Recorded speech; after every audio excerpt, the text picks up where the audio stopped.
ক্ষমা চাইলেন Lionel Messi. Football ইতিহাসের দ্বিতীয় দল হিসেবে টানা 3টি মেজর টুর্নামেন্টের শিরোপা জিতেছে আর্জেন্টিনা। গত রোববার 15 জুলাই ফ্লোরিডার হার্ড রক স্টেডিয়ামে তুমুল উত্তেজনাপূর্ণ ম্যাচে কলম্বিয়াকে 1-0 গোলে হারিয়ে টানা দ্বিতীয়বার কোপা আমেরিকা জেতে স্কালোনির শীর্ষরা। বর্তমান বুয়েন্স এইরেস উৎসবের স্রোতে ভাসছে আর্জেন্টিনা দল। উৎসবের রঙে রঙিন হওয়ার মাঝেই অপমানজনক ভাষায় ফ্রান্স দলকে নিয়ে গান গাওয়ায় ক্ষমা চাইলেন আর্জেন্টিনার বিশ্বকাপ জয়ী অধিনায়ক লিওনেল মেসি। শিরোপা জয়ের পর সামাজিক যোগাযোগ মাধ্যমে পোস্ট করে আর্জেন্টিনা দলের টিম বাঁচে উদযাপনের একটি ভিডিও ফ্রান্সকে নিয়ে বানানো বর্ণবাদী গানটি শোনা যায়, যে ভিডিওটি আবার পোস্ট করা হয়েছিল লিওনেল মেসির ফ্যান পেজ থেকে। আর্জেন্টিনার সমর্থকরা বর্ণবাদী এই গানটির সূত্রপাত ঘটায় 2022 বিশ্বকাপের ফাইনালে ফ্রান্সকে হারিয়ে মেসিরাও চ্যাম্পিয়ন হলে। পোস্ট করা ভিডিওতে লক্ষ্য করা যায় তিনি সহ অন্যান্য খেলোয়াড়রা সেই গানে সুর মিলিয়েছেন।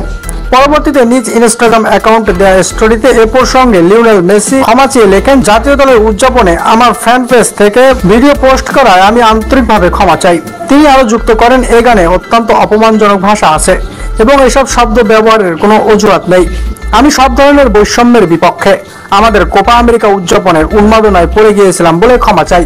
ওই ভিডিও, ওই মুহূর্ত, ওই শব্দগুলো আমার বিশ্বাস বা চরিত্রকে ফুটিয়ে তোলে না। আমি সত্যিই দুঃখিত। দর্শক, এ বিষয়ে আপনার কি মতামত জানিয়ে দিন কমেন্ট বক্সে।